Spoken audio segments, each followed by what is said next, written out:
Hello and welcome to the short board on the double parsha of Acharei Mos and Kedoshim. This week's short board is dedicated, as is the series, Refuah Shleimah and Naftali ben Yita, my father. Please like, share, and subscribe. First Vort Torah is based on the Meshech Chachmah, as quoted in the Emor Baruch by Baruch Simon Shlita, and in it gave me something that surprised me. I had thought that Moshe Rabeinu was the only person who was allowed to go into the Kodesh Kodashim whenever he wanted, that a Kohen Gadol was restricted only to Yom Kippur. However, the Meshech Chachmah, quoting the V.A. Kesef, who quoted the Vilna Gaon, says that based on Bezos Yavo Aaron el Kodesh in Perek Zayin Pasuk Gimel, that it's teaching us that Aaron, as long as he did the sequence of the subsequent Pesukim, including bringing the incense, then he would be allowed to go into the Kodesh Kadoshim in the Mishkan whenever he wanted. He was not restricted to Yom Kippur.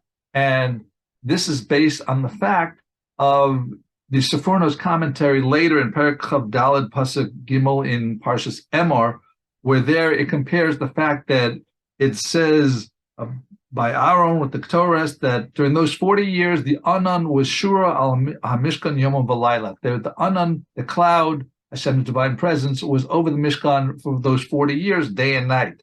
And that's similar to the language that it says by the Avodas in the Beit Yom Kippur, that people Anan Ere al HaKaporas, because on Yom Kippur, Hashem would show up in an Anan on the curtains.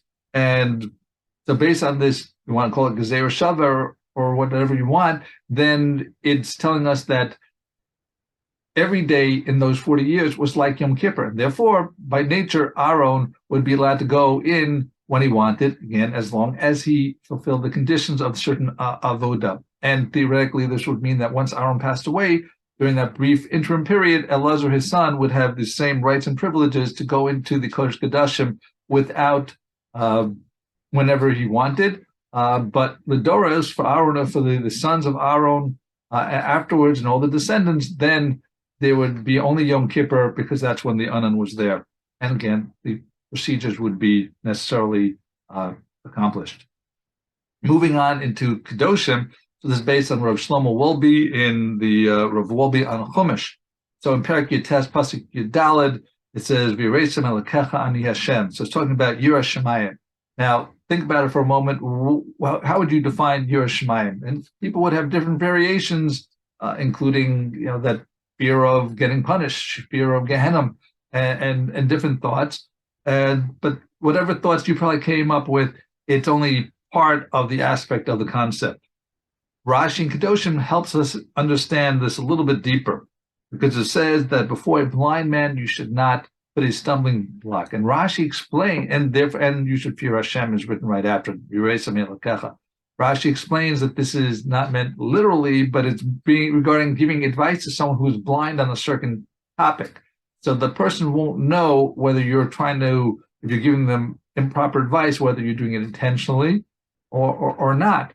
So only the person himself and HaKadosh Baruch Hu know whether you're doing it for the right motivation. Similarly, it says later in the parsha, 18 psukim later in Pasuk Lamed Beis, regarding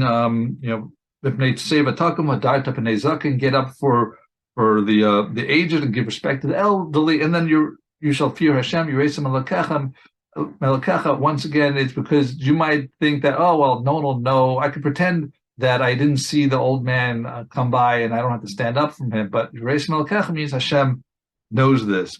Now, there's 3 other places in Bahar where it says Yiresem Elokecha. It's the same type of concept, and Rashi explains, even though Rashi is usually careful about what he says and tries to keep it to a minimum, but he makes the effort each time to say that it's because only the person and Hashem know the person's underlying motivation. Sometimes even the person himself might not know.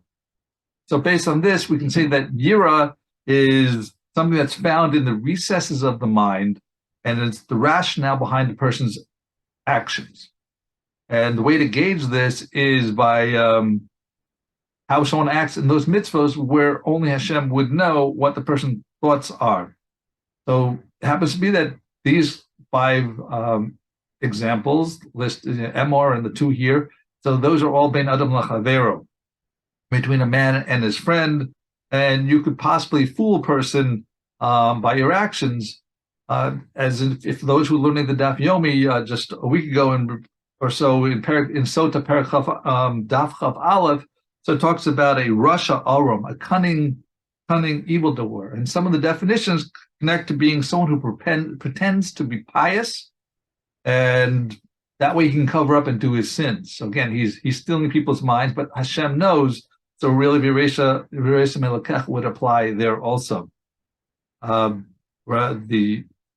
Wolbe concludes with the thoughts that tainted thoughts could even be between man and Hashem, because it's a mitzvah such as Esrog, where people see you spending a lot of money because you want to show off and pretend that you're a pious man and that you're willing to do everything. But when it's a mitzvah, maybe like a mezuzah inside, that people don't know how much you're spending, so then you're going to be cheap and not spend what you should be sending. So again, so our 2 points here are Aaron was able to go into the Kodesh Kodashim whenever he wanted, and also let's remember Hashem knows your thoughts, so let's act and be on our best behavior with serious motivations and have Yiras Shamayim. Thanks for listening. Have a wonderful week and a wonderful Shabbos.